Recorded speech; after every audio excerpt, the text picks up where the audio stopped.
this whole thing is very bizarre. I'm very shocked.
You guys good?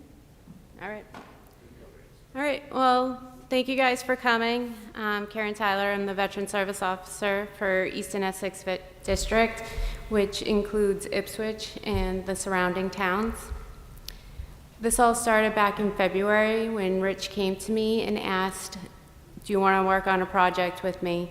And that's to get the bridge, the High Street Bridge, named the Global War on Terror Memorial Bridge, to honor the services and sacrifice of those who served.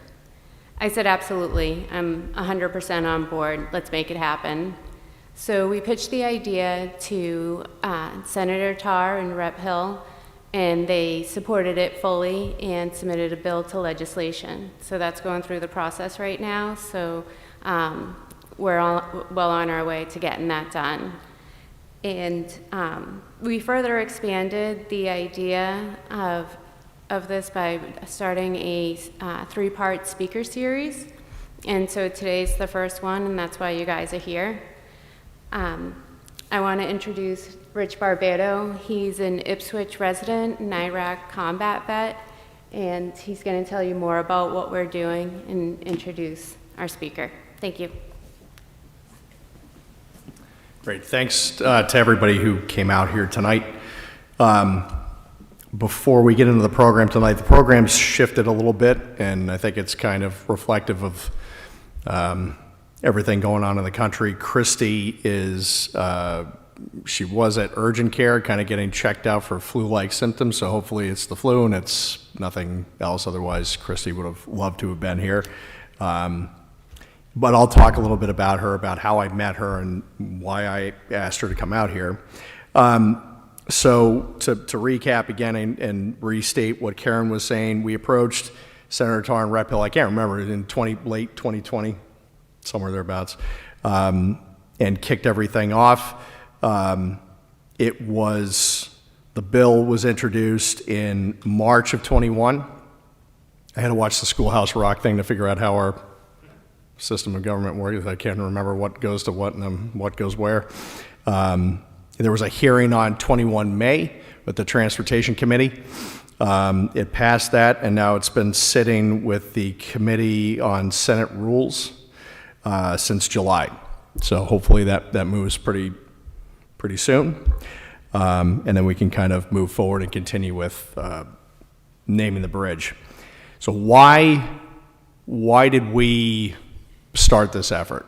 So for me, what I see in my work, and I'm not going to talk too much about what I do. I work for the Department of Veterans Affairs in Washington in the Planning and Policy Office for our program office, Readjustment Counseling Service, which is the Vet Center program. Personally, 30 guys that I served and fought alongside of in Iraq have died by suicide since we came home in 2004. With the duration of the war on terror for 20 years. Outside in the lobby on those poster boards, you'll see 97 pages, landscape print, 8 font, which contain the names of 7,000 of our fallen. In the war on terror, In Operation Iraqi Freedom, we lost 4,431 service members, 31,000 wounded. In Operation New Dawn, we lost 74 killed in action, 298 wounded in action. In Operation Enduring Freedom, we lost 2,352 killed in action, 20,000 wounded. In Operation Inherent Resolve, the fight against ISIS, we lost 108 killed in action, 270 wounded. In an Operation Freedom Sentinel, we've lost 109 killed in action and 612 wounded. Some of these folks that we've lost were right from here in Essex County. We lost over 200 from the Commonwealth of Massachusetts in support of the War on Terror. One, Derek Hines, who is from Newburyport. There's a bridge named after him. Was in the same outfit as Ryan. He was lost in Afghanistan. So, you know, in working kind of backwards here, you know, a tip of the hat and a thank you to Senator Tarr, Rep. Hill, Select Board member Mrs. Alexson for getting our back on this and kind of helping us move the ball into the ends or towards the end zone. And Secretary Poppy for the Commonwealth of Massachusetts Veteran Service, Secretary of Veteran Services, and Mr. Marino from the town. All these folks have kind of gone out of their way to help us out and kind of move this thing along.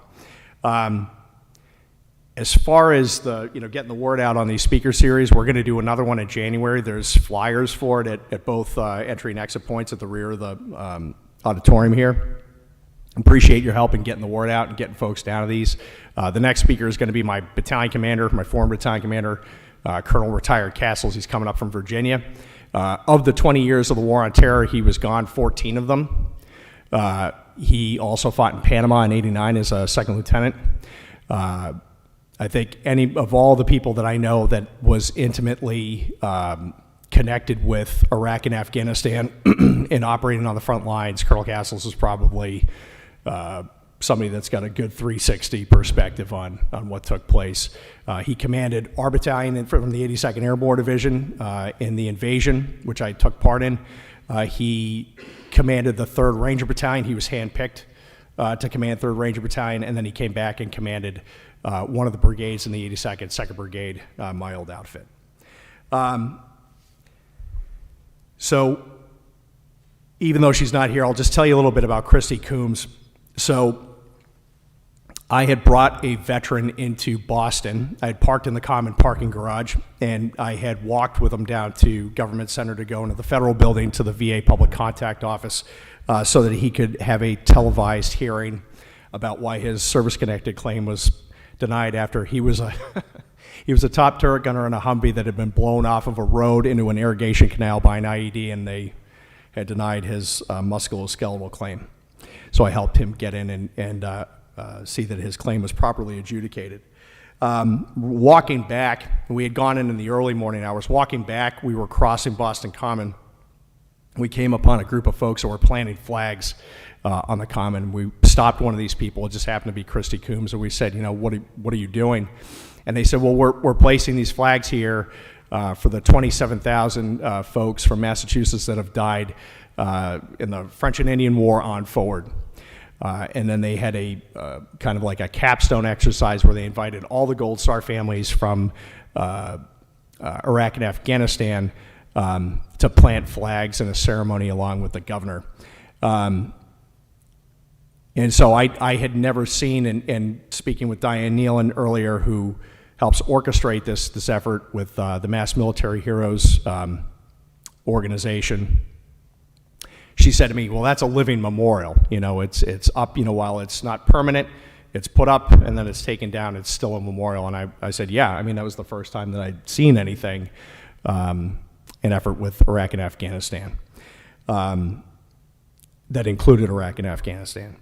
And so that kind of started a relationship with Christy. Quite obviously, you know, Christy lost her husband, was in one of the aircraft that was flown into the World Trade Center on 9/11. She was a part of a group of folks from the Commonwealth that had lost family members in the attacks Both, there were folks from the Commonwealth that were in the New York Fire Department that we lost. And a lot of folks don't know there's a cenotaph on Boston Common, if you know where the George Washington statue is, if you're facing directly towards him. If you just turn to your right, there's the Massachusetts 9/11 Memorial, has all the names of those that we lost on September 11th, both in New York and the Pentagon. So we started taking Gold Star family, or escorting Gold Star families from Iraq and Afghanistan down to Arlington National Cemetery in Section 60. And Christy went with us many times. And I think she did that because she felt a kinship with families of the fallen. Just a tremendous individual. Contrary to popular belief, with the annual Wreaths Across America, that's what we tied it in with wreath placement on graves in Arlington. 97,000 people show up to that operation. A lot of folks that aren't touched by the war on terror. Right now, it's, since 9/11, it's 0.45% of the U.S. population has put the uniform on. It's the lowest it's ever been in our country's history. Way less than 1%. And so to have folks come out and kind of be there physically speaks volumes to the Gold Star family. So with this effort, what's the point of all this? The point is that the effort with the bridge is two-part: to memorialize sacrifice and to acknowledge, not thank, but just acknowledge service, that it took place, that young men and women from this area stepped forward voluntarily, raised their right hand, put the uniform on, and in a post-9/11 military, they knew what the odds were that they would probably be sent somewhere. So that's what this is. It's a physical representation. What does that have to do with suicide? Folks, there's plenty of folks, veterans, predominantly Vietnam and war on terror veterans, that die by suicide every day. I think the popular thing is the 22 a day that die by suicide. The number's a lot higher than that. Our numbers show us. One of the ways that we can interdict that is by providing a physical structure for folks to work through the grief process, a physical structure to acknowledge service, a physical structure to memorialize sacrifice. I can't go to Somerset, Ohio and visit the grave of one of the paratroopers that we lost during the invasion. I can't go to Knoxville, Tennessee, visit another grave. It's just impossible for me to be able, it's not impossible, but it's hard for me to get down there. Or any of the folks that we lost to suicide. Community is how we interweave together. We safety net folks that have transitioned and folks that are transitioning. For me, I grew up in Ipswich. I remember when there was the Woolworths. I remember, old Ipswich and some of the enduring thematic elements in this community. This is a community that, my fiance and I, just a couple weeks ago, were standing in Gettysburg where two men from Ipswich died in an effort to restore the Union. This community has always answered the nation's call in one way or another. And that's something that is a perishable element, and we have to work very hard to ensure that it doesn't extinguish completely. And we only do that, through being the community that Ipswich is. Sometimes it takes folks like Ryan and I that have been there, stepped on the battlefield with, in regard to the war on terror, and be communicative of our experiences. One other thing I'd like to say is that the Vietnam veterans in this community are why I'm here today. Were it not for Buddy Bernard, Jim Dort,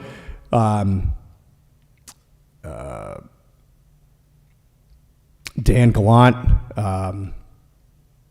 Mike Doyon, Pete Wilson, Mr. Lindquist, Teddy Lemieux, those guys quickly identified, I think, in me similar experiences that they had coming home. That's why I'm here. That's why, one of the reasons why I decided to work in the Department of Veterans Affairs, to try to give back what they gave to me. And what they gave to me was they helped me kind of get my life back. And so that kind of, I guess, is the whole enchilada there with regard to the effort here. So with that, I'm going to introduce Ryan. Ryan and I met in November of 2014 at a veterans event. We were both paratroopers. We were in at different times. I was in from just prior to, I was in May of 2001 before 9/11, and then I got out in January of 2005. Ryan, I think, was coming in 2003. We're both paratroopers. Ryan served exclusively in the 173rd. I served exclusively in the 82nd, although we have mutual friends because NCOs that I was very close with ended up packing up, and going over to Italy, and some of them deployed with Ryan.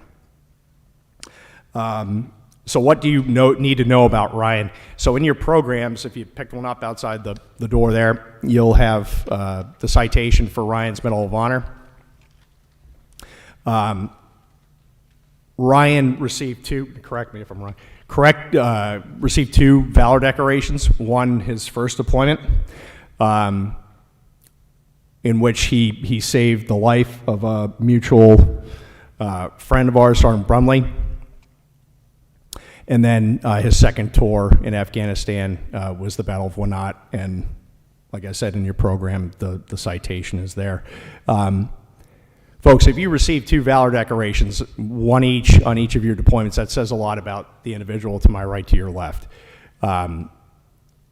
Selfless service, folks that put others ahead of themselves, is something that isn't confined to when Ryan wore the uniform. He's done that every day since he took the uniform off, not just in support of these types of activities for veterans and Gold Star family members. If somebody needs something, somebody needs help around something, Ryan's right there to step up and help out. And I think that might be a paratrooper attitude as well. It's probably why we get along with Marines. They're kind of similar in that way as well. And so with that, I think we're going to kind of shift the script a little bit, and we're going to have a conversation. We're going to do some guided dialogue here, kind of a Q&A, and then we're going to open it up and keep this really kind of intimate, I guess. Instead of like a talking to, it'll be kind of a conversation of a talking with, if that's okay with everybody, if everyone's comfortable with that. There's microphones down at the front here. I think they're both hot. If they're not, we can find a way to get a mic in front of you. And then with that, I guess we can go ahead and get started here. So I'm going to walk over there and sit down.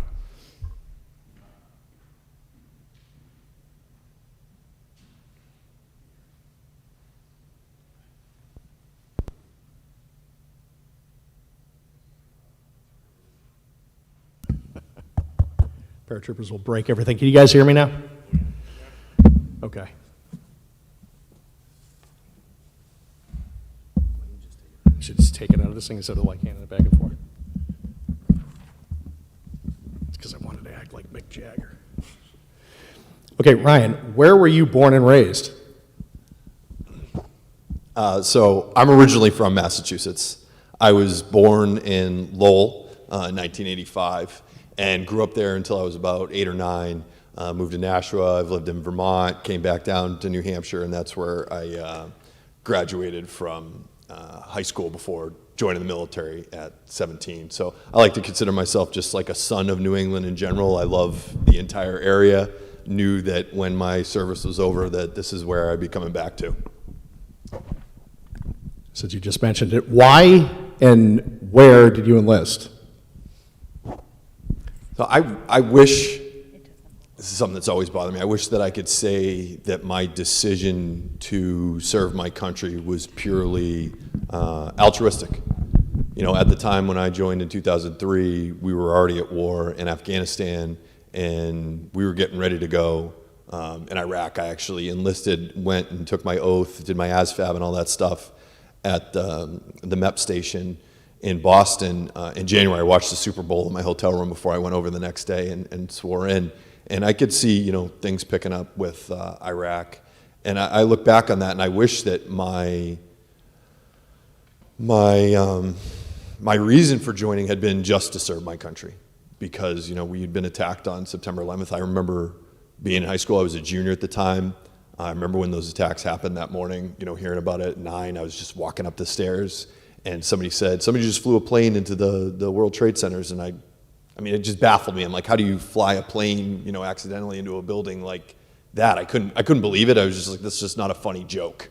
I don't get it. And then I walked into the library and saw it, and remember seeing the second plane hit, and, you know, kind of thinking like that, you know, once, I guess, twice now. But I joined because I didn't know what I wanted to be when I grew up. I was a, you know, mediocre student, mostly probably because I didn't apply myself. I just didn't find much interest in school. And, you know, my family, we come from, you know, modest upbringing. My parents have always worked hard. You know, nothing was ever given to me. I started working on a horse farm when I was, 14, because I wanted to buy a paintball gun, and then I just kept doing it because I like making money.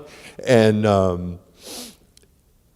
so my parents were trying to encourage me to go to college, and, you know, I thought I should do that someday, but I wasn't going to do it just because it was the next thing. And I didn't want to go and waste my parents' money and probably have more fun than I should have. I joined the Army and had more fun than I should have. And that was part of it, right? And there was a part of it that I wanted to serve my country. But to me, I had always wished, and I still do, and it's what I'm trying to instill in my kids, is that we all have an obligation to serve. And it doesn't just have to be in the military, right? There are lots of ways to serve our country. The military isn't for everybody, and there's plenty of people that shouldn't put on the uniform and go do what we did. But that, you know, this country has afforded us, you know, it's amazing to be born here, you know, especially having gone elsewhere and having been like in Afghanistan, and it was like stepping back in time 2,000 years and going to villages where, you know, they got their water from the irrigation ditch they dug from the river, and there's no electricity, and the kids are running around barefoot and barely clothed. But I'm trying to raise my kids that way. You know, while I feel that regret, I guess in a certain way, like shame that I just, you know, when I look at like the World War II generation, it was just like we were attacked, and there were, you know, 14-year-olds lying on their paperwork to try and go and fight. And, you know, we didn't see that. We don't see that anymore. Also, it'd be pretty hard to do these days.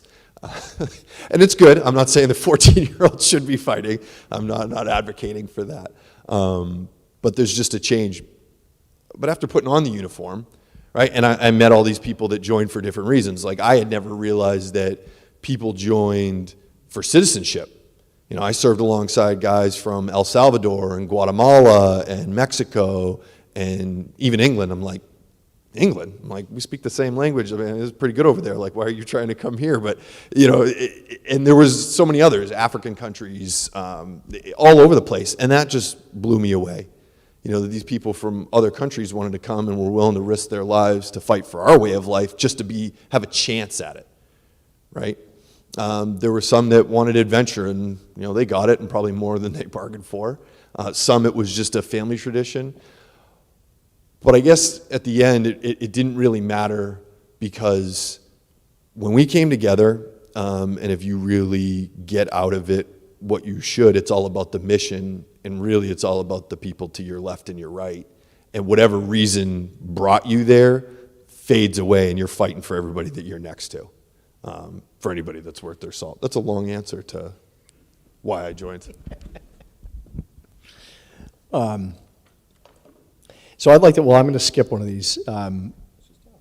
Yeah, so to build on that, you know, the folks to the left and the right, you know, one of the great things about the military, and I'll ask you to talk about the folks that you served with, but for me, from growing up around here, there's folks that I served with, folks that kept me alive, folks that I wouldn't have crossed paths with probably ever had it not been for the military. Folks from Native communities. Think about our defense. If we got hit in our combat outpost in Baghdad, we had fighting positions on the rooftop of our compound. And I remember looking around, and it was Latino, Asian. We had like a kid from East LA, Mexican American. We had a Korean kid. We had Native American, white kid, African American kid from again another Los Angeles native, standing shoulder to shoulder with each other. No question about us standing our ground and being there for one another. It's hard to, I think in the first responder community, you find it, but I think to the degree where, and you're cohabitating with folks, like for our deployment, you're with folks, and even in training in the field. I mean, we go to the field for a month. We jump in and just train. You know people inside and out, frontwards and backwards. And like I said, all walks of life. So that's a gift, and that's a real privilege that you're given when you put the uniform on, that you get to stand alongside of these folks. And I got to tell you, folks, one of the NCOs that I was very close with, he just left, came out, stayed at the house. This is a guy, probably one of the best, top 2 gunfighters that I knew in the military. Real gunfighter. And real paratrooper, real NCO, one of the top NCOs I knew. He came out, stayed with me. It's reciprocal. If I ever needed to go out there, or if I ever picked up the phone and said, hey, I need you, he's on the first thing smoking out to Boston and out here. And I think that's just that's another thing that you earn through your service is you get these lifelong, not friendships, it's more family than some of my own family. So can you talk about, in the 173rd and similar? Yeah, I mean, so I think about that a lot, and like how different people were that I served with, because it was the same. We had people of all different ethnicities, different countries, different religious backgrounds. I remember on my first tour I worked with a guy. His family was Pakistani. He spoke the local language. He was Muslim there with us, fighting in Afghanistan, and you really do. You get to know each other really, really well. And I think the best example, one of the best examples that I have about it is like you get to know each other so well, by the way a silhouette moves in the dark and how somebody walks. I'm like, oh, that's Delaney. Oh, that's Phillips over there. Okay, that's who this is. You could just pick them out, right? And that's like, I've never known anybody that well that I could, just know by the way a silhouette moves, like who that is. But you also learn about their families and different things about them. But what was cool about it is that we really I learned what respect really is. That we didn't have to share the same beliefs. And I'll say that, like, at the end of the day, none of us really cared. And not because it wasn't important, but it was that's just what made you, you.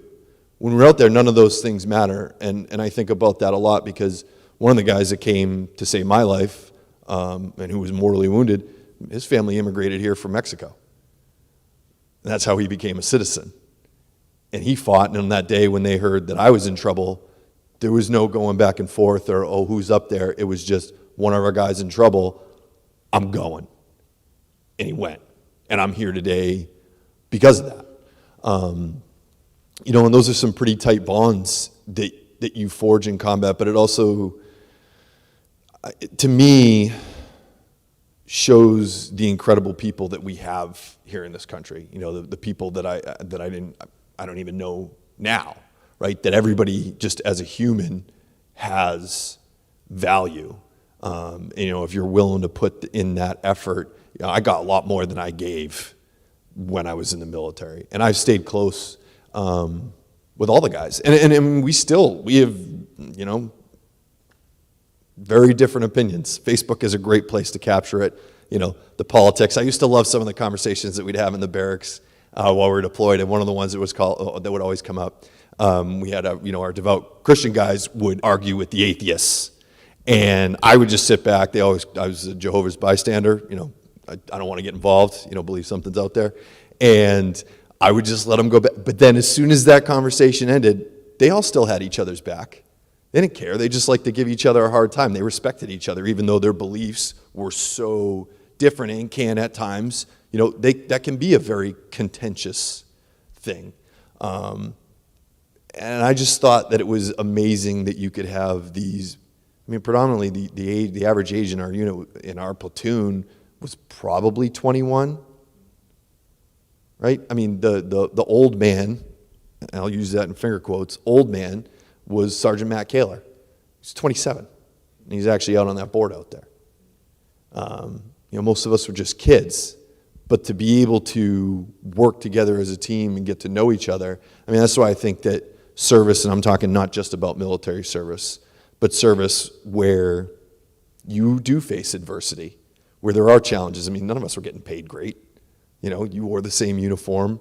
You know, you were kind of all just scraping by. That shared misery brings you closer together. And I think, I mean, we weren't going this way with the conversation, but we said this would be conversational, of why, you know, national service is so important for our country. You know, and I don't know as I get older, I realize it more, or I never paid attention to it when I was younger, but I do feel like we're diverging more and more. I don't know. It feels that way, or it can at least feel that way when I watch the news. But it doesn't have to be that way, because I learned when I wore the uniform that different doesn't have to mean divided. Yeah, that's a really good point. I think also, I mean, one of the things, just to touch on what you said with, you know, the perception of, or how you viewed people when they were in the service. So my battalion commander, we thought he was a giant of a man. You know, this guy showed up, he took us on a 12-mile run. He assumed command, he took us on a 12-mile run. Ran us until we couldn't, you know, at a very fast pace. He came to us from the Ranger Regiment, and he took us onto Glopper Field. He did push-ups until we couldn't, like my arms were like linguini. Then he made us do sit-ups until we couldn't feel our abs and everything. And then he stood up on the PT platform and said, "Now you know who's in charge." And he kind of dropped the mic and walked into the battalion headquarters. When I went and saw him for the first time after he had retired, he's only a little guy. You know, I'm 6'1". I got a picture of me, and I didn't even notice it in the moment when we were taking the picture. And then, you know, I looked at it later and I was like, "Damn, Colonel Castles is a little guy." But he was just a giant of a guy for all of us. You know, cool-headed on the battlefield. I remember when we first made contact, and there were mortar rounds dropping around him, and he was just cool-headed Virginian, you know, commander doing his thing.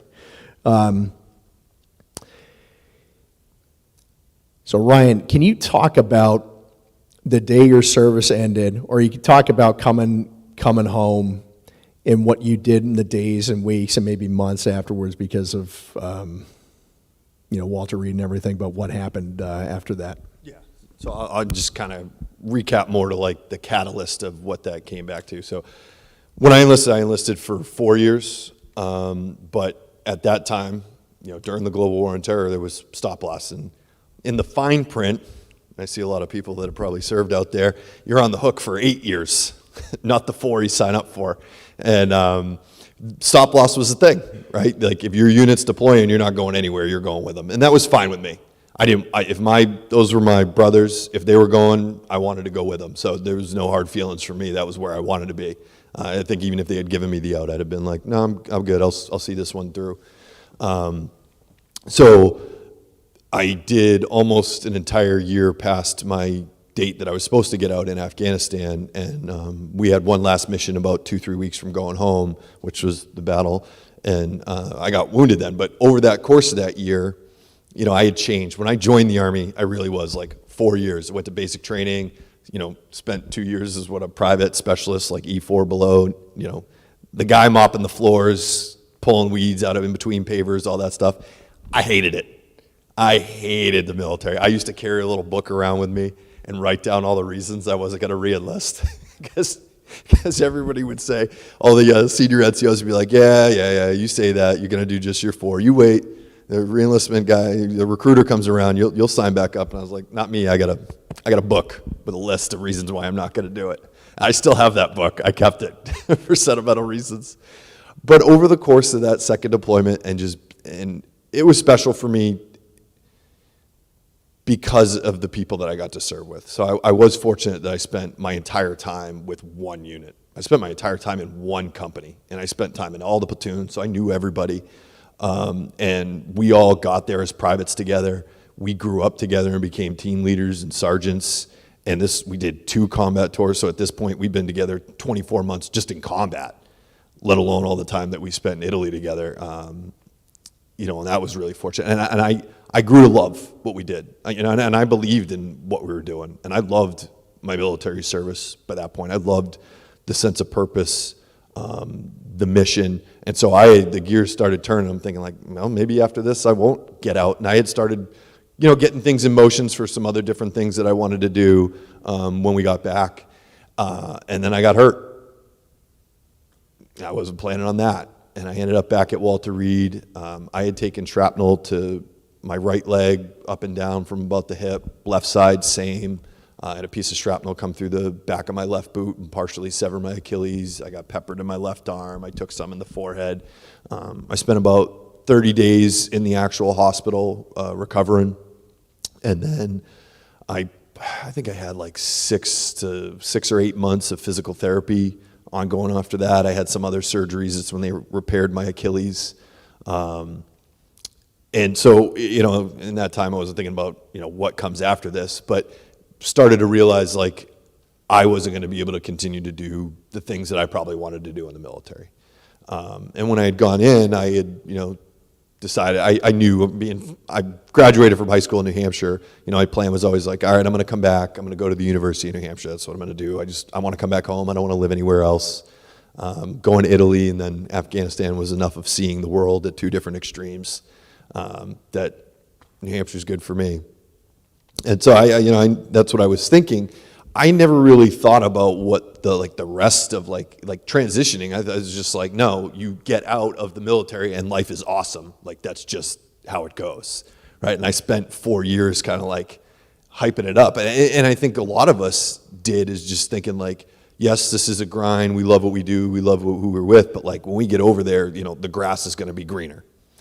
And I operated, we were in an airborne unit, and our unit, the 173rd, they had actually done the combat parachute into assault into northern Iraq in March of 2003. I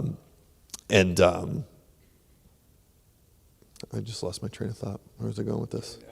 Oh, no, serving in okay, so paratroopers, sorry.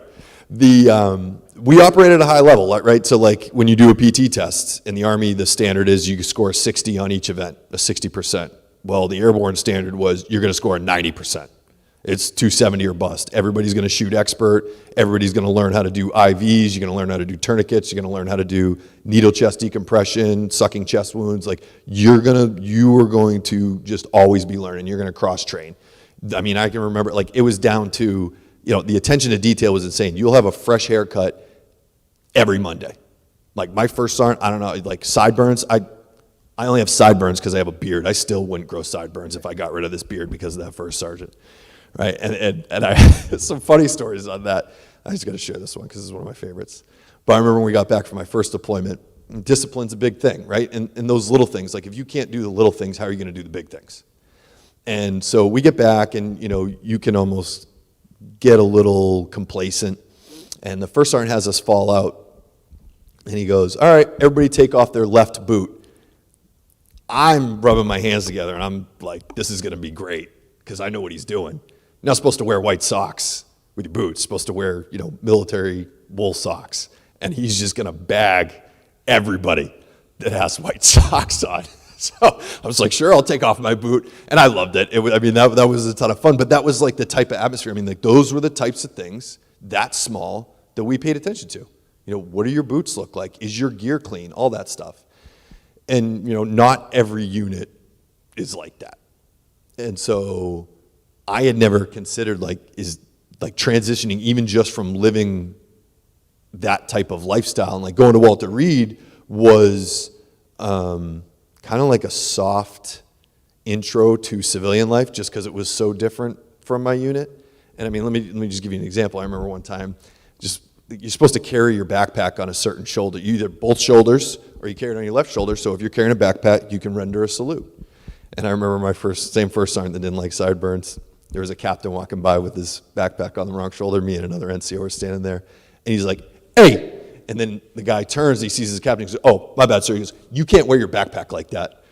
And then he turns to me and my buddy and he goes, you weren't going to say anything? I was like, no, you look like you had it first, Sergeant. So when I get to Walter Reed and I'm seeing things like standards like that aren't upheld, like I just saw somebody walking across the street with headphones in uniform. It sounds small, it's seems kind of foolish as like a civilian, but rules are rules. And I remember standing in the road, watching them walk by, just slack-jawed, like, we're doing this? Army rules don't matter here? I was like, okay. So I focused on my rehabilitation, and I tried to. And I did. It was tough, being at Walter Reed. Sorry, this is kind of a long-winded answer, but I figure you're okay with me doing this. So on the day that I was wounded, we lost 9 guys. Sergio Abad, Jonathan Ayers, Jason Bogar, Jonathan Brostrom, Israel Garcia, Jason Hovader, Matthew Phillips, Pruitt Rainey, and Gunnar Zwilling. And we were only, a week from ripping out with the unit that was going to come replace us. And 8 of those guys died at the position that I was partly responsible for. And, when I got to Walter Reed and I'm in the hospital, there was a lot of time to just sit and think. And all that stuff was weighing heavily on me. And, between the pain from my wounds and that pain, pain from my physical wounds and that pain from my invisible wounds, I probably wasn't in a great place, but I guess who would be? But I was still kind of resistant to the idea of talking to anybody about it. And there were other guys there with it. There was 27 of us wounded that day, 9 killed. And some of the guys had come back with me, and I can remember sitting there in my room, and they're like, hey, would you have any interest in talking to somebody? It was like, we're going to do a group session with the other guys. And I was like, I have no interest in talking to anybody, but I'll go. And I'm like, I'll go because of the guys. And so we went in there, and we wheeled my bed in there, and we're all standing around.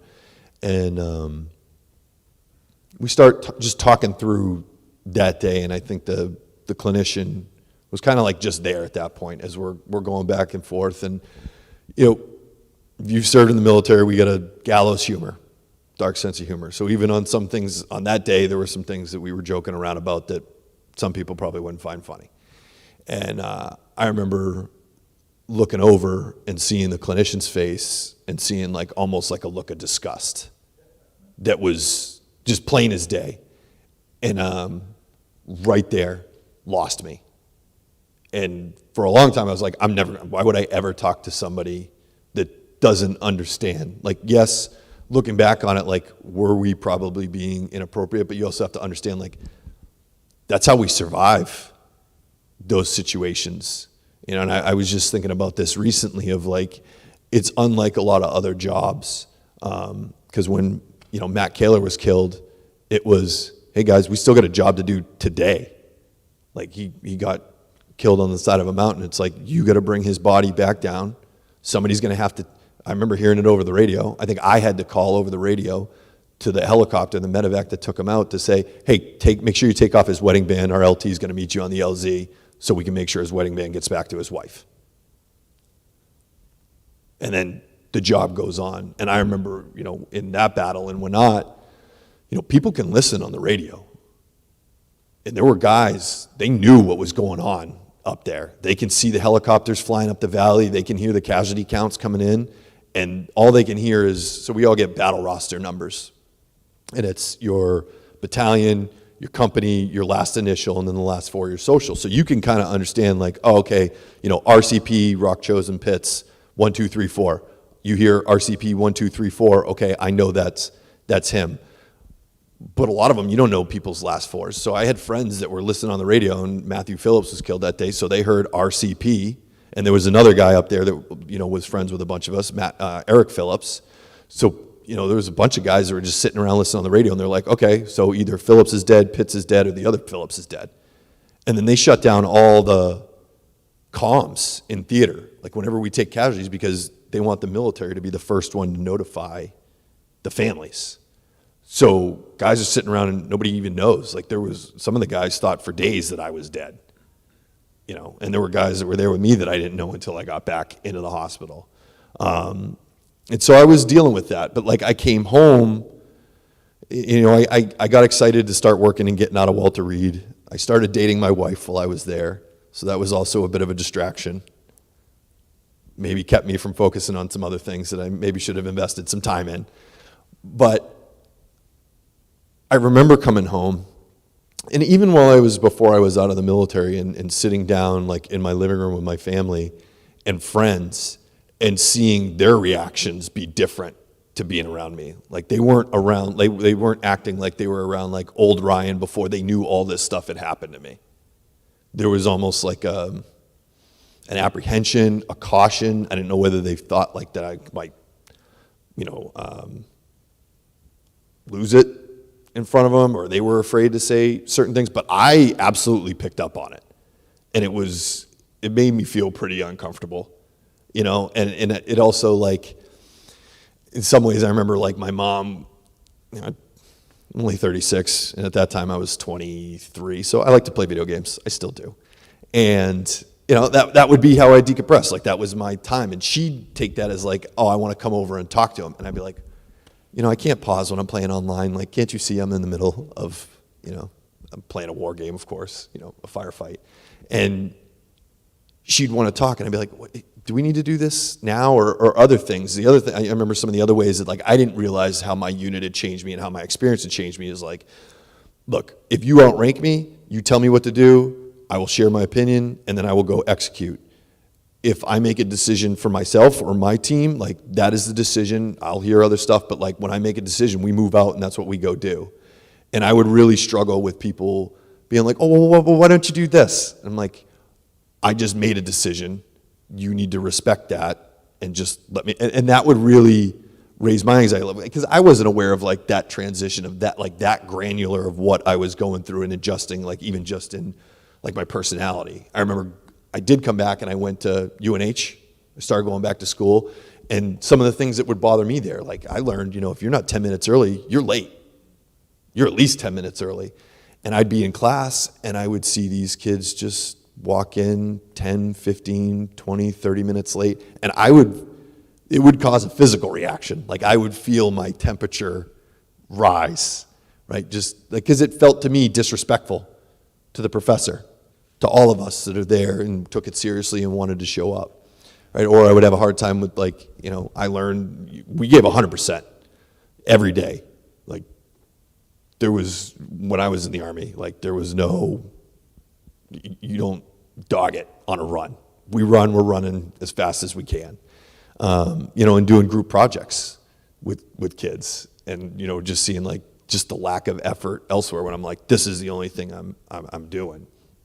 And I didn't realize that. But like college in a sense was a good learning experience, and it didn't happen in the first year because these things would bug me, and like talking at the front of a class. Doing a presentation and somebody's talking, I'm like, I don't care, even when I was in the military, I don't care if it's a private or a captain or a general talking.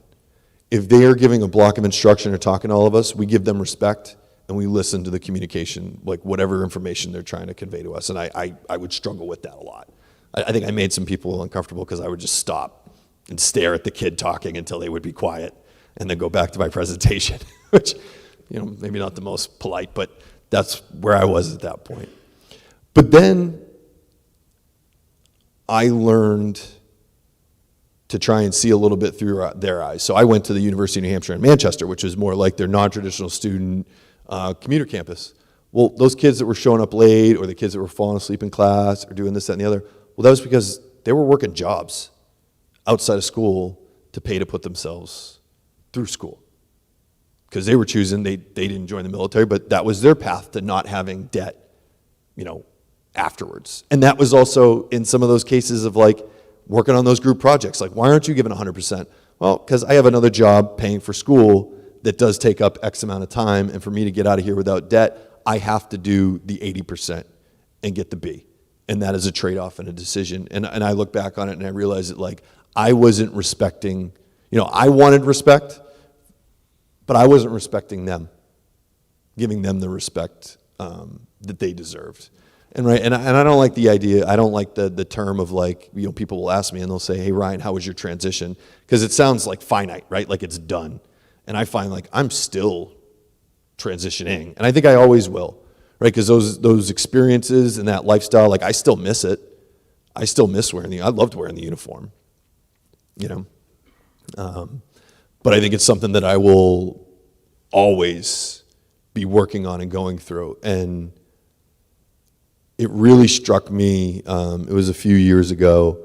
I have a friend who's a Vietnam veteran up in New Hampshire, and I was doing some work with a nonprofit that he works with, and I remember him talking with me, and we just got talking about our experiences coming home, and he was very open about his, and just talking about like when he started to feel the effects of maybe what he had seen. And he said it didn't happen until he had retired, until he was 70. And then it kind of dawned on me, I'm like, wow, like I might be okay today, but I might not be okay, 50 years from now, 10 years from now, maybe tomorrow might not be the day. And so that's really shaped my opinion on like seeking help for struggling through and transition or whatever those things are, both in like just taking those steps. Because when we wore the uniform, and I hate it when, veterans, we create some of our own stigma of like that asking for help is like this weakness, when I'm like, I wore the uniform, like I never did anything on my own. We did everything as a team, right? And the misery was shared.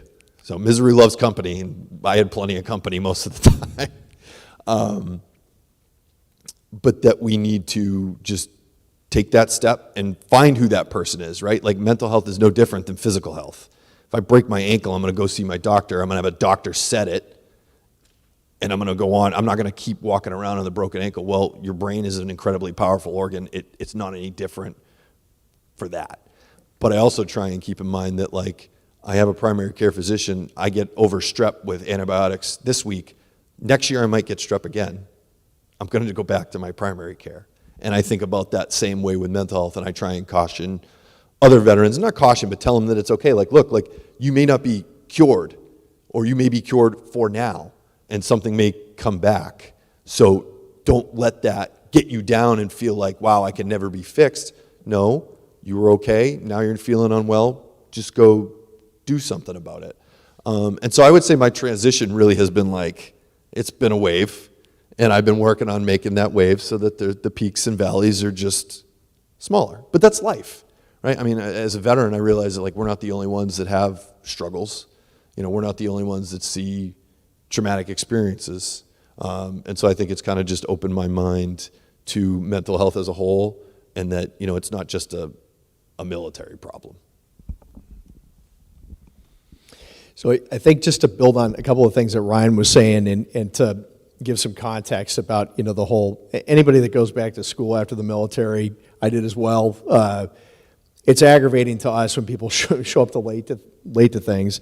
In the military, like the airborne timeline that we have, everything, your actions impact everyone around you. You're not at the right place at the right time in the right uniform doing the right thing. Someone could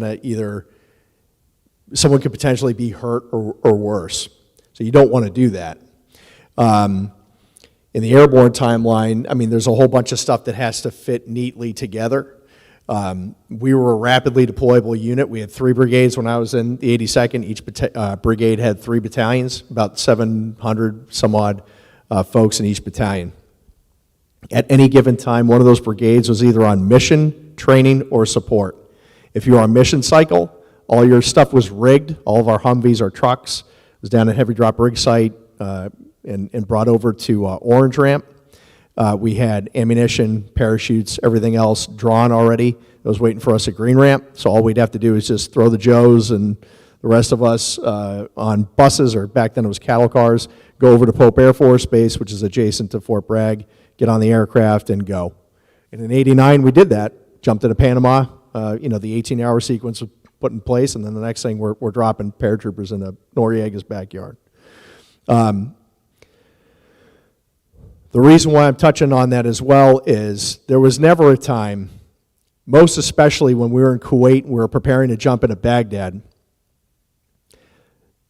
our intel that we were briefed was that within H-hour plus 5, that's H-hour as we land, H-hour 5 hours in after H-hour, that 70% of our task force was going to be dead because they were dropping us behind enemy lines into the capital of the country. The objective, we had a live satellite feed on it every day that showed 4 T-72 main battle tanks at the trail edge of the drop zone, that they had put cratering charges in, had done drop zone denial on the flight landing strips. And we didn't know it until we went out and we walked the airfield when we got to Baghdad, that they had stuck rebar, about 12-foot-long pieces of rebar in big fields as DZ denial, so that if we had jumped, we would have been skewered on these things.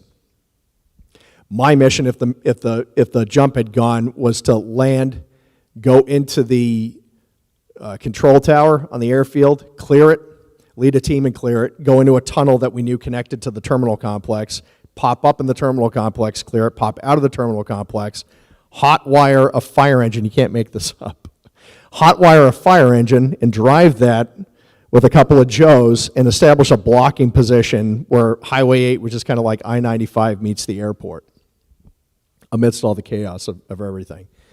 What we learned very quickly is that within 5 minutes, if anybody's ever seen The Longest Day or knows anything about the Normandy operation, things happen, things go wrong, things don't work out the way. The enemy never does what you want them to do, and the plan goes right out the window, right? So what does that mean when we take the uniform off?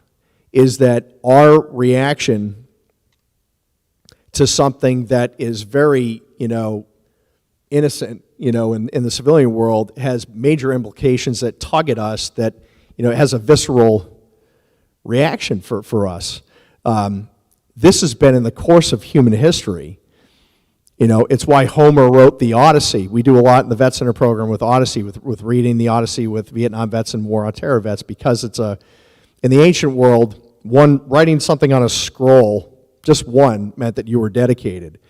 The Odyssey took up 13 or 20 some odd. Either way, it's a big number. So the Greeks, the Greeks really cared about it. And that whole thing is about, like, the fight at Troy happens. It's all about them coming home and basically telling the Greeks, like, these guys just went through a whole bunch of stuff, and these days, these men and women have been through a whole lot. This is what the experience is like for them coming home. It has twists and turns, and it has ups and downs and all that stuff. One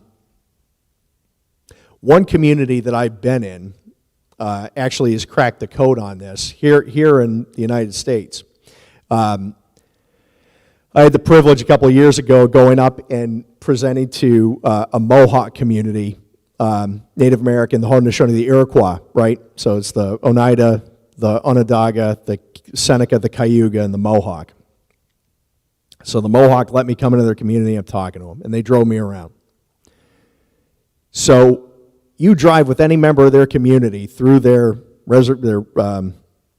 reservation, they can tell you who lives in every single house on that reservation. If we walked out, even in my neighborhood here in Ipswich, I don't know who the hell lives around me. I have no idea. Much less if any member of their family was in the military, and shame on me for that. In that community where they don't have 2 pennies to rub together, they don't, a very poor community, They have it down to a science on how to welcome their warriors home. So the whole community gets together and does this. Imagine the whole community being here. And they listen to their warriors when they come home. So that when they see so-and-so, Ryan Pitts, walking down the sidewalk with his head down, they're like, I know what's going on with him. You know, probably something to do with him just getting out of the hospital, and I should probably go and like put my arm around him and talk to him. You know, thank God for me, lucky for me, you know, the Vietnam veterans in this community knew what the hell was going on with me because it happened to them. And I had more going for me than they did. You know, I didn't have people throwing stuff at me or yelling stuff at me or denigrating my service. I didn't have to go into a bathroom in the airport and take my uniform off and throw it in the trash can. Didn't have any of that.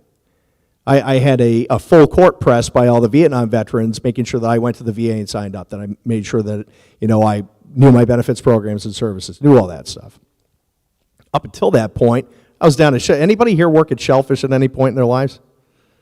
Just me? So I was on a I was on a cutting line right down to the fish plant working for Vito with a bunch of Guatemalan guys and Cambodian, Laotian guys that couldn't really speak English, and that was great because I didn't really want to speak to anybody, and that worked out for me for about a year until, you know, things started creeping up.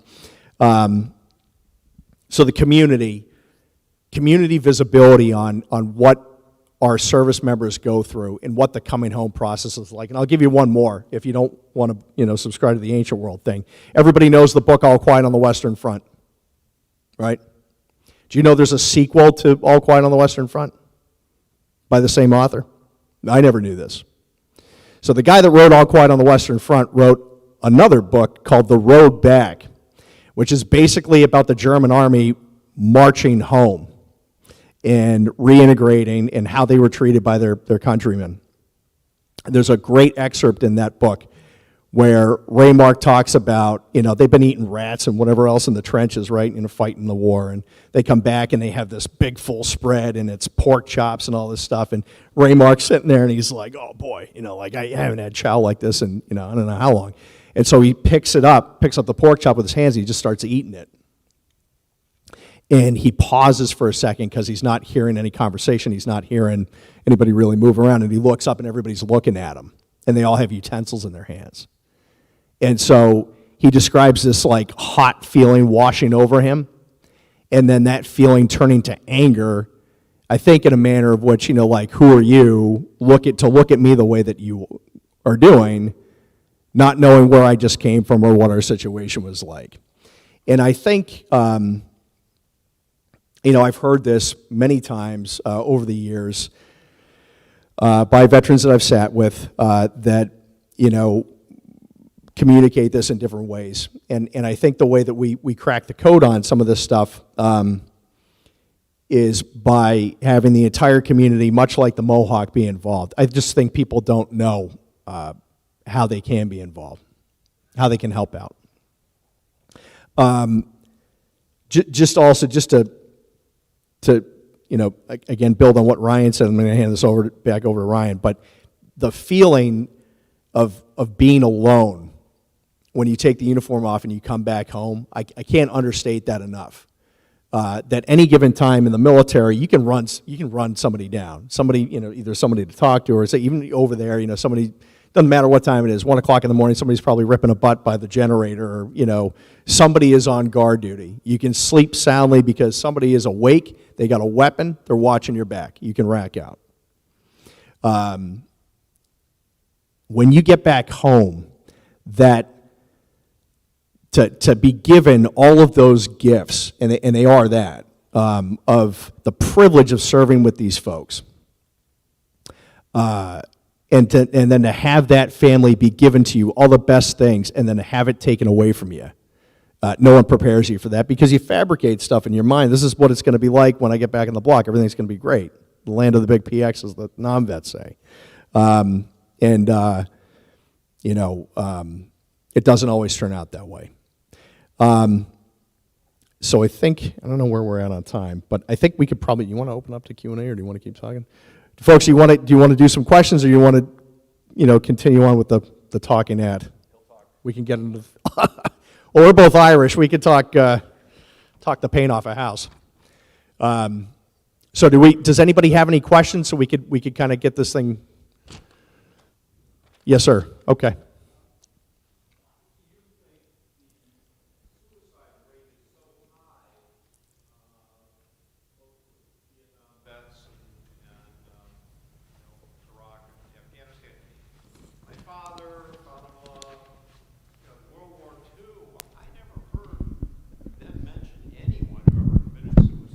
Yeah. They would know when they kept contact with veterans groups. Oh, I'm sorry. Thanks. That's okay, sir. I heard your question. Yeah, okay. So, I think I'll turn it over to Ryan here. But, some of the folks that I served with that died by suicide, you can kind of do my one good buddy left messages on his Facebook page that basically, and I didn't know at the time, I wasn't a social worker, I hadn't done any clinical training yet. We didn't know what it was, that it was just a roadmap of suicidal ideation. I don't know when we started tracking this stuff, but I can tell you about one of the reasons why I hate asking Ryan to do stuff, and actually we did a national outreach event before, and I was like, this is the last one, I'm never going to bother you again, and here we are. So there was a guy named, if anybody's heard of the Lost Battalion in World War I?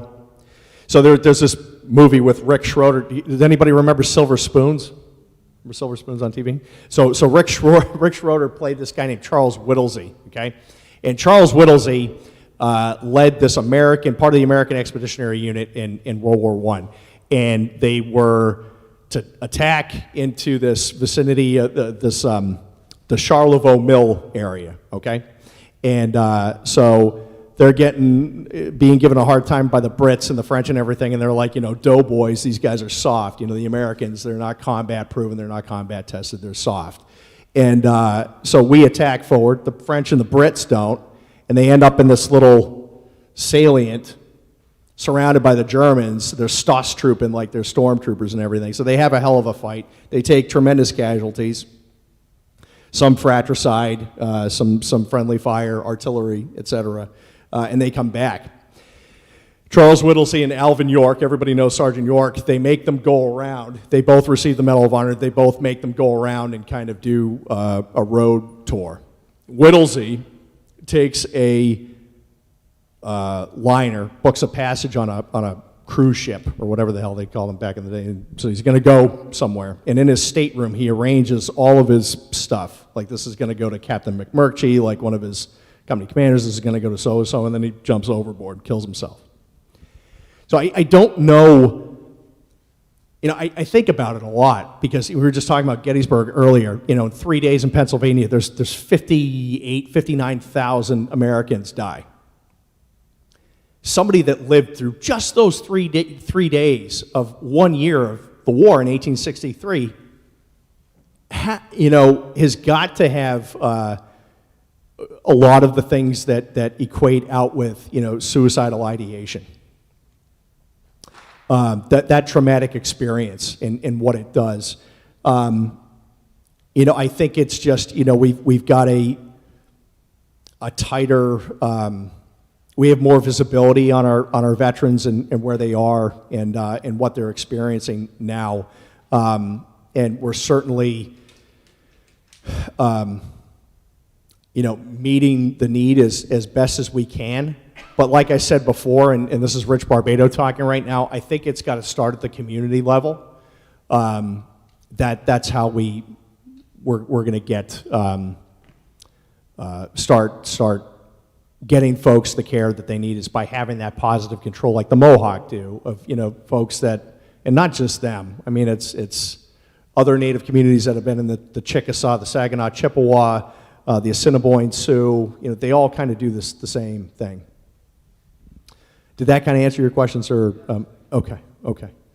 And even our Vietnam vets, just until just recently, I don't know post-Vietnam what the numbers would have looked like. It has a lot to do with deaths. You've got a former suicide prevention coordinator standing over there. In the back, we have Colonel Poppy, the Secretary of Veteran Services for the Commonwealth, and they're both on the governor's challenge for suicide prevention. So, I mean, I think they could answer a hell of a lot better than I could. You know, I don't think it's just veterans. This is a national issue. And it rung home again for me today. My wife, we arranged a play date for my son, family we've known for a few years now, and the wife is a school teacher, just one town over from ours. And this past week, they lost an 11th grader who died by suicide. And I think there's been at least 2 or 3 kids in my own town who have died by suicide in the last year. That's scary.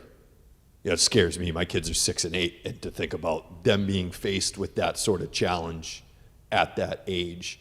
I think there are a lot of factors that contribute to it, because I was sitting here the whole time, like, while Rich is talking, thinking about, like, okay, why? Why? I don't think anybody knows all the reasons why, because I think they're numerous. I think one of the biggest ones for me, it's community. I didn't realize that. That's like, we use the word brotherhood in the military or team or whatever. What it is community. And like he was saying, like, it's odd. I have never slept better than I did when I was in Afghanistan, surrounded by all those guys, even on patrol, even sleeping in my body armor with my helmet as a pillow.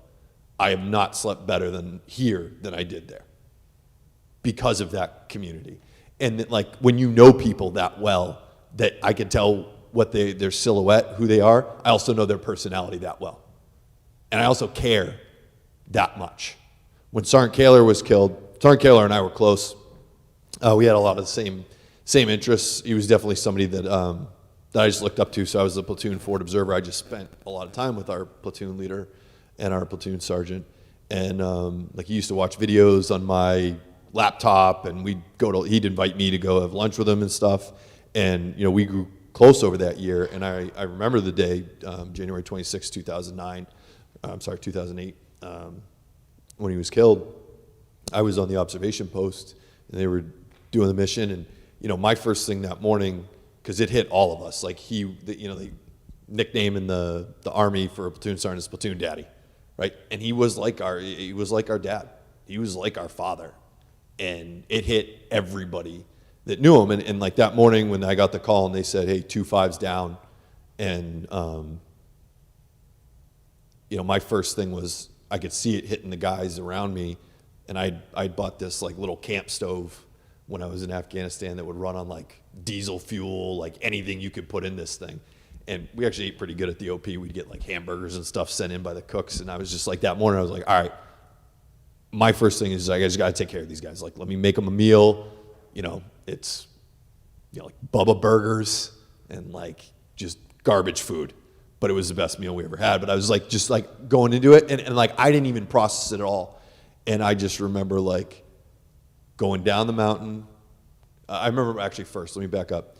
Before I ever even came down off the OP for like the ceremony or anything, our farewell ceremony, my buddy Adam Delaney and Dylan Meyer, they came up to OP. They made the walk up to the OP just to check on me and see how I was doing, because they knew that we were really close. And you know, that was awesome. I remember I went down, and I can remember when it was like I stepped foot through the wires, it hit me like a wave. That was like when it became real. You know, and even like my first sergeant company commander came in to check on me. And like, that community is something, like, you come home, it's like, for me, it was like losing my family. It's like when I got hurt and I knew all these guys were back in Italy and I'm at Walter Reed all by myself, like, I didn't care that I was hurt. You know, I just wanted to be around them. And then coming home and not having them, and, you know, like, yeah, my high school friends are still my high school friends, and I still have high school friends, and, you know, we're close, but like, we didn't have those same experiences. And I didn't know that I was looking for that when I came home. I just, you know, dove in on school. I was like, I'm not here to make friends. I'm not here for anything other than just to show up, get the best grade I can, get out of here, get a job. Like, I was very mission focused. And I kind of stumbled into community along the way, like, without ever realizing that's what I needed. Like, I love to work out. I love to be active. And so I got into CrossFit. I drank the Kool-Aid for a little bit. But what I loved about it the thing I loved the most was community, was getting those people that wanted to go there. You know, I went to like a 5 a.m. class. That was when I went. And, you know, getting in there with other people that just wanted to grind and suffer together through that, I loved it. And I still stay in touch with some of those people. And I'm more cognizant of that now, of finding there's some people here from my community from things that I do outside, you know, recreational stuff now, but like replacing that. What I try and tell veterans where that loss of sense of community is, and I've tried to reframe my mind, is instead of letting it really get to me, try and reframe it in the sense like, how privileged was I to have that community? It means so much because it is rare, because it is special. If I could come home and find that thing immediately, then it would be no different than any other part of my life. And now the onus is just more on me to maintain that community. And I think this is anecdotal. You're getting a lot of Ryan's opinions up here, and we all know about opinions. But that I don't think we have community in the same way, although I wasn't alive in the 40s, you know, when people came back from World War II, but like not everybody knows each other on their street. Not everybody cares about everybody in the same ways, you know, and I think there are other factors that are out there. Like I think social media, like even look at commercials, right? Look at like how we used to live even just 40 years ago to how we live now. Like you can tell when you drive through neighborhoods of houses that were built in the 60s and 70s where it was like, yeah, there wasn't a ton of space inside because we're going to spend it together, and you get out. You don't need 3 living rooms. You all want to watch TV, you all watch it together. We will decide together, right? And now we've spread out. You know, look at, like, you watch a commercial and, you know, everything's a stainless steel appliance and granite countertops, and it's probably like a $600,000 house, you know, starting out. Like, not all of us live that way. But it's constantly we're being assaulted, and same with like social media, of like everybody's out there living their best life. You don't know that person rented that Audi. And I think that can be a struggle for veterans too, because like I felt that when I'm coming back, and that's part of it too, is like I gave 6 years. I have no regrets about that 6 years, even right now today. If I had to do it all over again, I would do it. If it had to be the exact same way, it was all worth it just to meet, all because of the people that I met. But I came back and I immediately felt like I am behind everybody else. This experience is just like a black hole of time on Ryan's resume that people care about, but it really isn't going to get me a job if I don't have the skills. I have to catch up to all my peers. And that stuff all just made me feel like I was further behind. You know, the other part of it is just look at the way we look at like mental health. And even just a few years ago, like I have some friends that deal with anxiety and panic attacks. And you can sit there and be like, you know, in the civilian life, like, life's not that bad. Like, what is there to panic about? Like, you know, just, you know, we're right here. We're at, you know, Starbucks. Seeing a panic attack actually happen, like, firsthand, and seeing that, like, you know, that person can be very well aware, like, I have no reason to feel like this right now, but it is a physical manifestation of that flight or flight. But there's nothing to fight, and you can't run from it. You're just sitting there living with it. And when we have this stigma of like, if you go get help, or it might impact my job, what are people going to think about me? Then we keep people from going and getting the help that they should need. You know, and to contribute to that even more, like most of those services don't even get compensated the same way that other doctors do. You know, services follow money. If we don't do anything for it, then those services won't be there for people. So I don't see it as, this is not just a veterans issue. This is a United States, this is an every American issue, especially when I see, you know, kids in school taking their lives. Yes, sir. When I'm Dave Mangan, I'm a veteran service officer for the town of Wakefield. And one of the things I'm also a veteran from Vietnam, 355th Combat Support Group, 1969, 1970.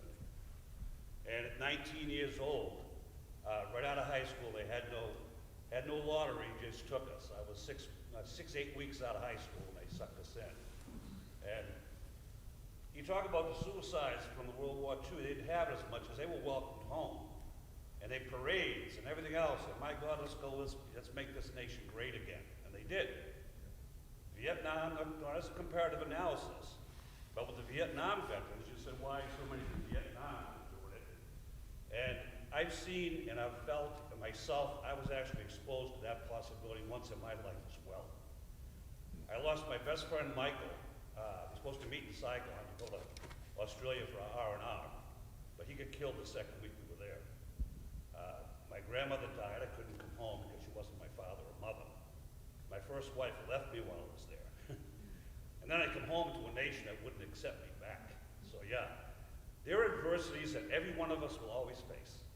And the challenge and the battle we have is to battle back at that adversity, to find ourselves in the process. And I've seen and talked to a lot of veterans now from Afghanistan, from Iraq in my office. And when I consulted my therapist, I have a small therapy thing going on, because my wife, I met when I came back from Vietnam, passed away. And I had my granddaughter at the park one morning, and we're in the swings and having a wonderful time. It's getting busy. And at that time, I says, Natalie, let's go, honey. It's getting crowded. We've been here for 2 hours. So we got in the car, and a car pulled up. I said, hey, pal, I'm pulling out. Why don't you go here? He looked at me and said, oh, you always take 2 spots? I said, no, when I got here, there were no cars. Relax, you're gonna get a spot here. And I had a veteran plate in the car, because the money for the plates goes to the veteran homes. And he said, oh, fancy plate, where were you?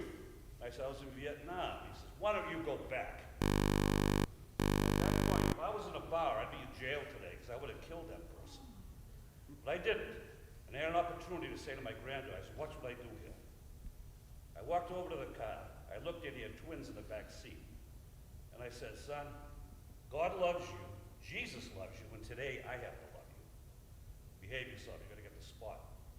So I walked over to the cars, I had the roof down, and we're driving out, and Natalie says, Papa, how come he was so nice to him? I said, sweetheart, maybe yesterday his mummy died. Or he found out he has cancer, he's angry right now. And angry is a very lonely place to be. And he wants someone to be with him in that anger. And I said, I'm not gonna do that. And she said to me, Papa, you're a good man. Well, I fell apart that night because my wife had already been dead for a short time. And I hadn't gotten my anger up yet because I had my daughters to deal with. At that point in time, I knew I had to go see someone to get help. And I went to the veteran service officer in Melrose at the time. And she goes, you haven't seen anybody in 40 years? And I said, no, I didn't think I had to, but I guess I do now. And VA, she put a form in for me, and everything went in. This is a while back, and the VA forgot about me. And then I got a check in the mail. Oh, before you get the check, I got an apology by the VA to please come in and see someone here in Bedford. But when I saw Bill Marks, tremendous man, he's passed now, but I opened up to him, he opened up to me, and we shared a lot of experiences, and it was good. I needed to do that. Oddly enough, in the middle of our conversation on the second meeting, there's a knock on the door. And Bill said, just a minute, just a minute. The door opened up. In come this kid. And he looked at me, he goes, Dave Mangan, I thought you died in Vietnam. I said, John Kelly, I thought you died in Vietnam. Well, of course, that blew Bill Marks out of the water. And everyone came out of the room thinking there was a big fight going on. We embraced, and I caught up to him later. But in the process, I got home, and about, I don't know, 6 months after that, well, actually 4 months after that, I got a check in the mail. It was amazing. And then a letter came the next day. I actually called my accountant. I thought I made a mistake in the taxes. And he said, no, he says, you've got to set up with the government somehow. So that was good. It gave me a foundation to start out again, because I never get a chance to go to college back then. And I did have a full scholarship at the Rochester School of Photography at the time, but it didn't work. I had to be a doctor or a priest already in school, National Guard Reserves. But anyhow, speaking now to the Iraq veterans that come back to my office, and the Afghanistan veterans, and guys like yourself, been doing this now for 2.5 years, and I'll tell you, it's the most rewarding job I've ever had in my life. And the only problem I had was, I would get home sometimes, and my wife, I remarried, why are you getting so angry about simple things, like I dropped something on the floor? I realized that it's post-traumatic stress transference. But I'm taking home the stories from them, and I'm comparing with my own. And I'm feeling this. And I remember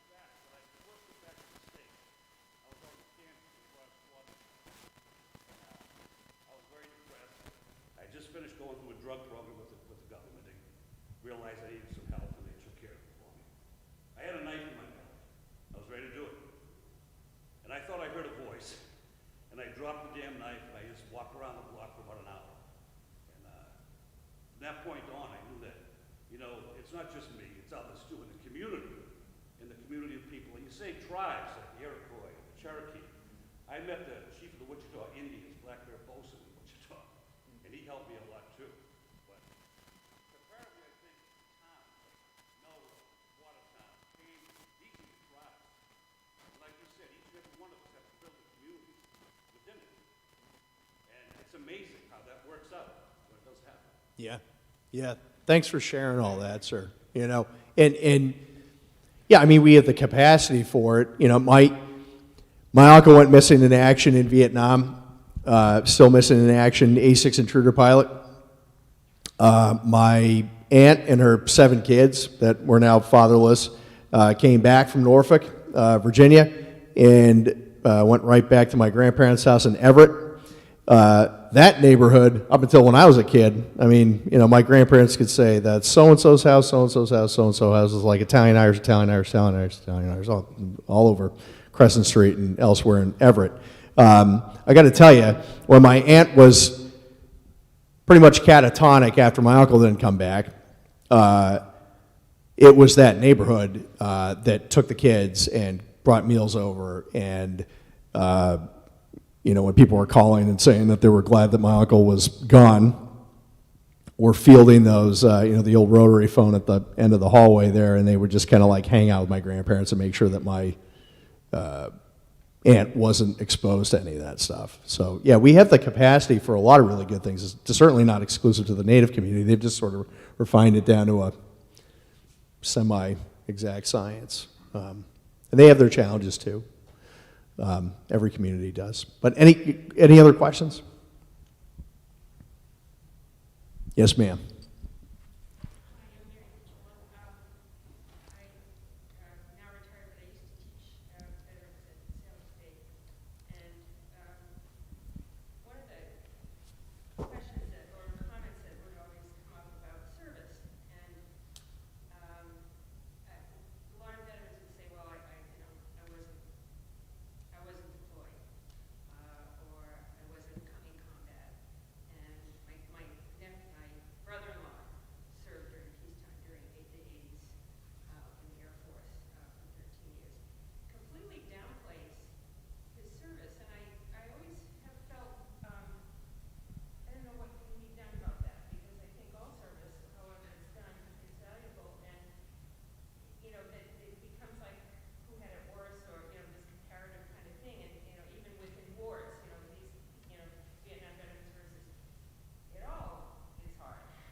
I'll tell you how I respond to it personally, because unfortunately I run into it a bit, particularly because of the award.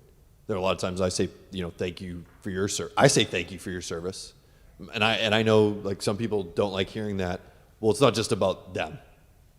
To me, it's not just about the veteran when we say thank you for their service. That's about me being an individual that has appreciation for other people that serve. Maybe there's other ways to say that. You know, I've been just kind of toying with the idea of saying like, hey, I appreciate your service. So that way they don't have to say you're welcome back. They could say thank you to me. I don't know. But it really, more than anything, it breaks my heart when I hear it, because I'm like, you raised your right hand. I don't care whether you were a clerk, a mechanic, you know, a cook, whatever. It doesn't matter. You served. And we went where the military told us to. Once you're in, you don't get to choose. You go where you're told, and if you serve a peace, who's to say that while you were there was any guarantee that there would be peace? I mean, did anybody have any idea that we'd be in Afghanistan for 20 years? I didn't. I didn't think that we would be in Iraq for as long as we were.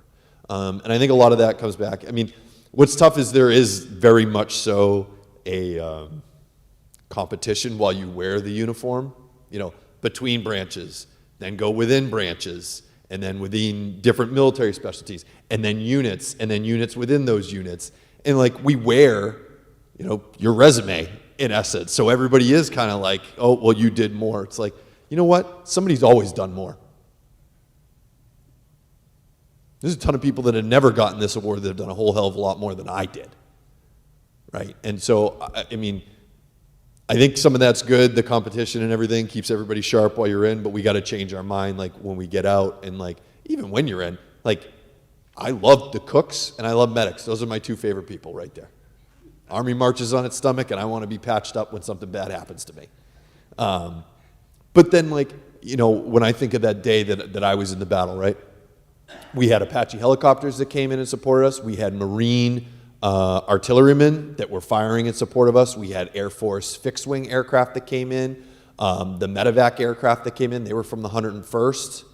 There were other units that came in. Well, you know, you got to go walk down the line. Well, okay, the mechanic doesn't put the new part in that Black Hawk. That Black Hawk never comes and saves me and my friends. That logistician never loads that on let's say in Kuwait, that was their deployment. That never makes it on the boat, the plane, whatever. That aircraft doesn't come out there and lay down suppressive fire for us to be able to get out, right? So that it is a large, interconnected team, and really we should have appreciation for everybody's contributions. And I don't care when you served, you chose to serve. I think it can be a little bit harder. Like, I think it, like, you know, like a civilian trying to tell somebody, well, no, you served. Like, it is just, you should do that, still do it, but I think it's on us as service members and veterans, and I always tell them, like, I don't know what you did. I wasn't there with you. Even with the guys that I've served with, I see it. Oh, I wasn't there, I didn't see what you see. Man, I wasn't in your firefight. I have no idea what you felt in those moments. Everything for me was just necessity. I was just trying to keep up with everybody around me, and we should take pride. The danger of going too far with that, and I've been with you the last time we spoke, or one of those events, we had Sebastian Younger come. Sebastian Younger wrote the book Tribe. He was in Korengal. He was actually embedded with our sister company. That was Battle Company. I was in Chosen Company. And he talks about, you know, the issues with, like, hero worship. And I think can be part of what happens, you know, with my generation of, like, everybody's telling us we're heroes. I'm like, I'm supposed to go serve my country and do my job. To me, heroes are the people that don't come home. You know, what you maybe see with some of the other generations, and we were talking about community and why our suicide rates seem higher. They probably weren't keeping these statistics back in Civil War, World War I, World War II. If I had to guess, suicides probably still happened to a certain extent. Sorry. Was that when you came home, the country was very much like, yep, yes, we celebrated, but it was also like, everybody else served too. Go back to work. We recognize and appreciate the service, but you don't get to hang your hat on that forever. There's more to be done. And I try and say that to my generation too, is like, maybe the country's not telling you they need you, but this country needs all of us rowing in the same direction. So, long-winded answer to just keep doing what you're doing. We have to do too. Actually, you reminded me of something else also, is like, I think just the way that does everybody know about, you know, we have foreign American military cemeteries overseas, a lot of them. We have this whole organization called the American Battle Monuments Commission that maintains them. So there's one in Holland for our service members that were killed in Operation Market Garden. It's actually like a 1 to 2 year wait list by Dutch civilians to adopt American graves just to have the privilege to decorate them once a year. In Fredericksburg, Virginia, where my battalion commander is from, they do a bag luminary. They put a little candle in a bag of sand next to every single Union grave, not Confederate, because our government doesn't subsidize the Confederate cemeteries. It's privately done by the citizenry down there, but they look after our folks, including folks from Ipswich and Rowley. Guys that put the uniform on, marched out of here, literally, and then never came back. Same thing with all those cemeteries over there, Henri Chapelle, and those are Belgium and Normandy, and you know, these are folks that families never saw them again. They got nothing. So, yeah, and then like with the service piece, I got to tell you, So I was a community veteran service officer as well. I was the VSO for Gloucester a while back. And I literally didn't get the memo. I guess there was a swearing in. I was supposed to be at City Hall, and the whole city council was there, and the mayor was there. And I got a call from the like second in command of the city. I don't know what the hell you call them, but anyway, so they called me and they were like, "Hey, where are you?" And I was like, "I'm sitting on the couch, like watching Jeopardy with my old man, like eating Oreos. What are you doing?" And they were like, "You're supposed to be here right now to get sworn in." And I was like, "Yeah, I'm not going to make it in there unless I can go Mach 2 down, 133 to get out there. I can't make it, so we'll have to, reschedule it. Sorry." And in that moment, and I don't know why, my dad's older brothers, all three of them were all in the Second World War. One with Patton in 4th Armored. One was a FO in the Philippines. Both of them saw some bad stuff, the hands of the Japanese and the Germans. And my dad, who was in the Coast Guard, never said anything about the Coast Guard except for like sneaking back on Coast Guard Station Boston with like beer bottles clinking in his pockets and everything from the North End. But in that moment, my dad turned to me, and I don't know why, and said, one time we went out in response to a Gloucester fishing boat. Maybe it was Gloucester. For some reason, that kibitzed something, triggered something in my dad's mind. And he said one of the rescue operations that we went on was a capsized Gloucester fishing boat. We got up on it, and there were sailors that were clawing at seaweed. The hull was covered in seaweed and barnacles and whatnot. They couldn't get a positive control to grip up on the hull, and they couldn't get in. The seas were too rough. They tried 3 or 4 times, and finally these sailors just slid off the hull and they all drowned. And my dad watched this happen.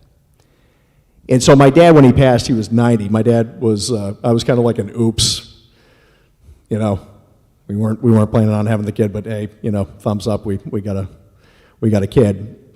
And so I turned to my dad and I said, "Dad, why the hell did it take you so long to tell me that?"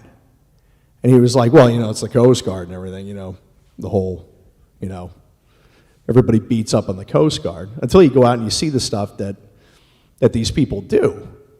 The rescue operations they do, counter-narcotics operations, humanitarian stuff that they do. I mean, there's some bad stuff that, you put the uniform on. It's not all about the door kicking and the trigger pulling and all that stuff.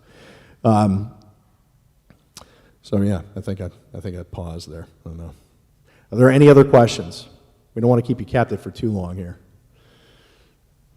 We're certainly not going to hang out until it's 7 o'clock. What do you think? We put a fork in it? Any other questions, folks? Okay, if we could just impose on you just for a teensy bit longer, all we need is like 5 minutes. I'm going to ask Linda Alexson, I'm going to ask Mary DiCillo, and I'm going to ask Jay and your wife to come on down here to the stage so we can do something real quick. We can recognize you folks, and I'll explain why in a second when you come down here. And then, folks, I promise we'll tie a knot.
It's back on. Okay. So, folks, Mary DiCillo, for years, has worked at Salem State. There's a ton of student veterans that funnel through there. And she has linked other veterans up with each other, created kind of buddy teams in the community. She has inspired folks, myself included, to return to school to pursue degrees in social work, to kind of, realize what Ryan was alluding to earlier, that, you didn't peak in the military. There's more for you. There's a new path that you can find. She helps folks find those paths. She helps folks put their lives back together. She helps folks make sense of their service. And so with that, we'd like to present this to you, which says, presented to Mary DiCillo, steadfast support and patriotism. It's a little soldier's cross and a flag. And so just thank you, Mary, for everything that you've done. And sorry for it's taken so long to get this to you. So.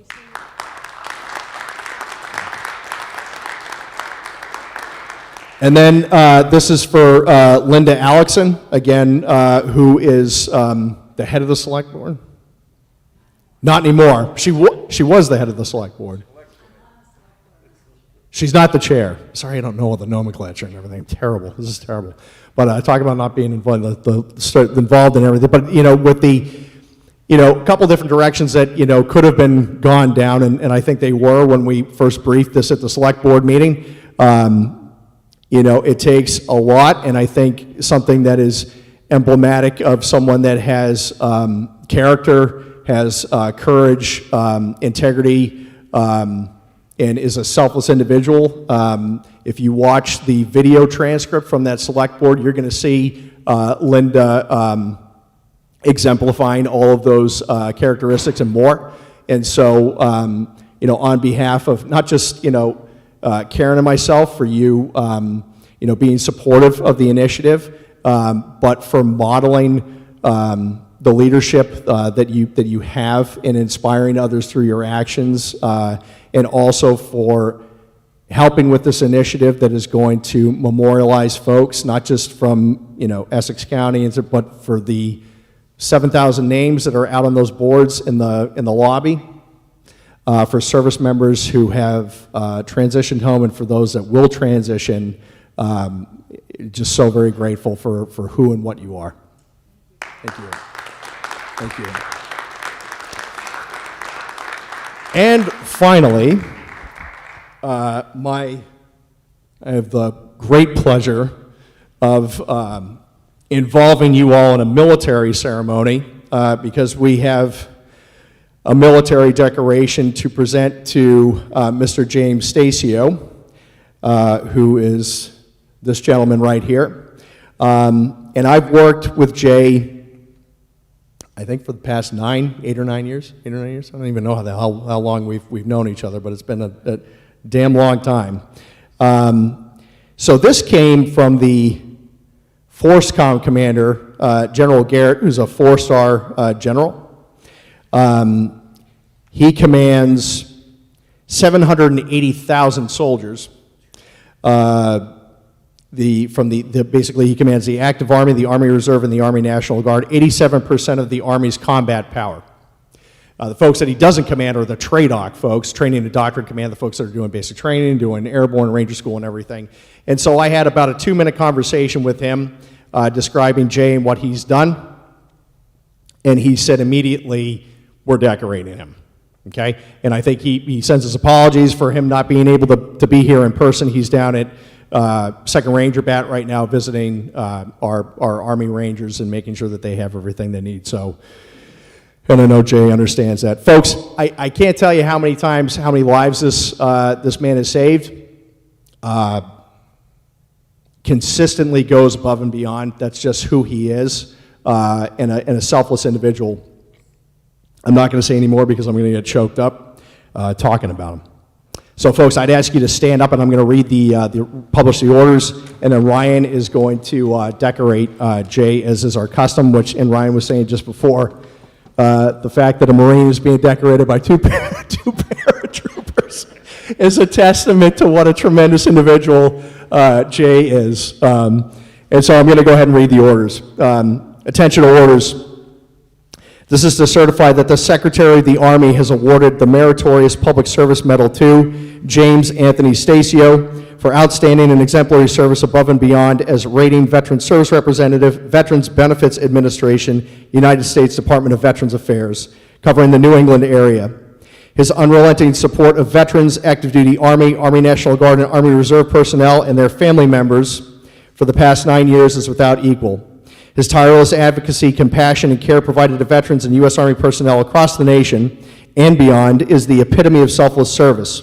His expertise with the myriad benefits, programs, and services, combined with his unparalleled interpersonal skill set and unwavering devotion to duty, make him a critical link between veterans, active duty military personnel, and their family members requiring services.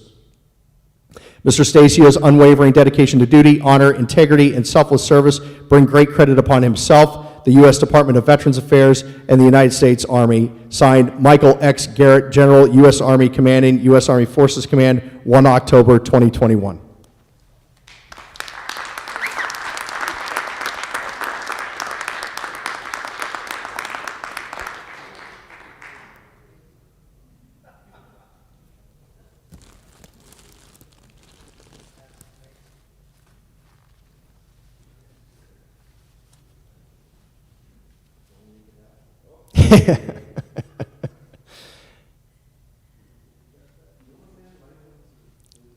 Normally we use binder clips to clip these things on because, oh, you got it. Ryan got it. All right.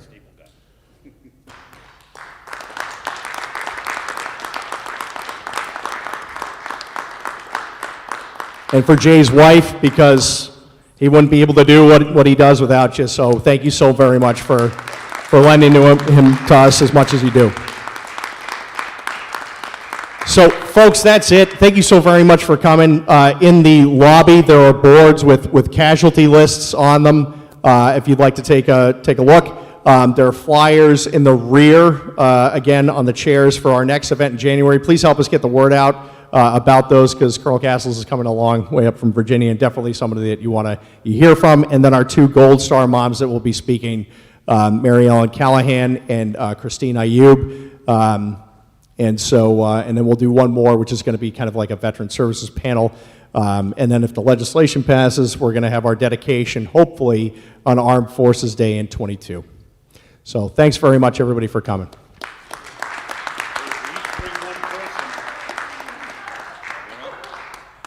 We each bring one person, it'll be a much bigger crowd. I know I'm gonna bring a couple. Nice meeting you guys. See you next time. My pleasure.